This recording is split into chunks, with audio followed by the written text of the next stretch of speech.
एक बूढ़ी औरत राजा के साथ सोने की इच्छा रखती थी। अपने डीले ढाले झुर्रीदार चेहरे को छिपाने के लिए उसने अपनी छोटी बहन से कहा कि वह उसकी डीली त्वचा को सुपर गोंद से कसकर चिपका दे ताकि वह जवान दिख सके। रात के अंधेरे में वह राजा के बिस्तर में चुपके से घुस गई, लेकिन अगले दिन सुबह जब राजा की नींद खुली वह डर गया क्योंकि उसके बगल में एक सुंदर युवती नहीं बल्कि झुर्रियों से भरी एक बूढ़ी औरत लेटी थी। राजा कांप उठा और सैनिकों को बुलाकर उसे बिस्तर समेत ऊंची खाई से नीचे फेंकवा दिया। लेकिन अजीब बात यह कि बूढ़ी औरत मरी नहीं बल्कि एक पेड़ की शाखा पर अटक गई। बाद में वहां से गुजर रही एक जादूगरनी ने उसे बचाया और उसके दुख सुनकर उस पर जादू कर दिया। क्षण भर में वह बूढ़ी औरत एक खूबसूरत चमकदार जवान लड़की बन गई। इस पूरी घटना की शुरुआत एक हफ्ता पहले हुई थी। एक दिन शराब के नशे से उठे राजा ने महल के बाहर चलते हुए एक बहुत मीठी और सुरीली आवाज सुनी। राजा उस आवाज पर मोहित हो गया और उसे सुनकर सोच बैठा कि यह तो जरूर कोई सुंदर युवती है। असल में यह आवाज किसी लड़की की नहीं बल्कि दो बूढ़ी बहनों में से बड़ी बहन की थी, जो उम्रदराज होने के बावजूद बेहद सुंदर आवाज रखती थी। राजा मोहित होकर गहनों का उपहार भेजता है, लेकिन बूढ़ी औरतें शर्म के मारे झूठ मूठ ऐसा दिखाती हैं जैसे कोई युवती अंदर है। रात होते ही राजा मिलने पहुंच जाता है, लेकिन बड़ी बहन अंदर से खुद को बहुत शर्मीली युवा लड़की बताकर राजा से कह देती है, मुझे एक हफ्ते का समय दो, तब मैं तुम्हें अपना सबसे खूबसूरत हिस्सा दिखाऊंगी। राजा मान जाता है। उंगली को जवान बनाने की कोशिश राजा ने कहा था कि वह लड़की की एक उंगली देखना चाहता है। बूढ़ी बहन अपनी झुर्रीदार उंगली को जवान बनाने के लिए 7 दिन तक कोलेजन का लेप करती है, पट्टियां बांधती है, लेकिन कोई फायदा नहीं होता। हफ्ता पूरा होने पर राजा फिर आ जाता है। परेशानी में बड़ी बहन अपनी छोटी बहन की मुलायम उंगली बाहर निकालकर राजा को दिखाती है। छोटी बहन बचपन से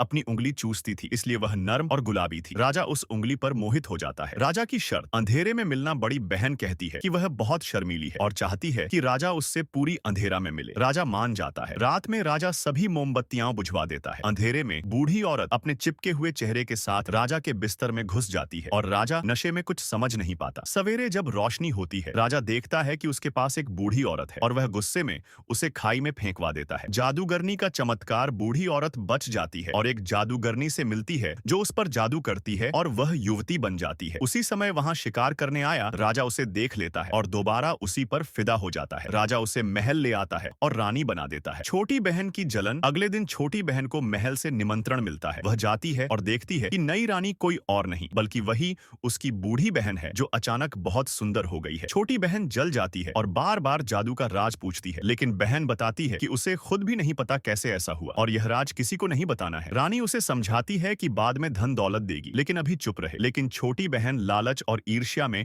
अंधी हो चुकी थी। छोटी बहन की खतरनाक जिद, मेरी भी त्वचा उतार दो। वह पागलों की तरह हर किसी से पूछने लगती है, क्या तुम मेरी त्वचा उतार सकते हो? क्या तुम मुझे बदल सकते हो? लोग उसे पागल समझकर भाग जाते हैं। आखिर वह एक कसाई से मिलती है, उसे बहन के गहने दिखाकर राजी कर लेती है और कहती है कि वह भी बहन जैसी सुंदर बनना चाहती है। कसाई उसे सुनसान जगह ले जाता है और उसकी त्वचा उतार देता है। खून ज्यादा बह जाने से छोटी बहन महल के बाहर ही मर जाती है। बड़ी बहन की भी दुखद अंत। जादूगरनी का जादू अस्थायी था। कुछ दिनों बाद वह फिर बूढ़ी दिखने लगती है। राजा को पता चलने के डर से वह महल छोड़कर भाग जाती है। आखिर में दोनों बहनों का जीवन दुखद अंत पर पहुंचता है। एक झूठ, धोखा और ईर्ष्या दोनों को बर्बादी की तरफ ले जाता है।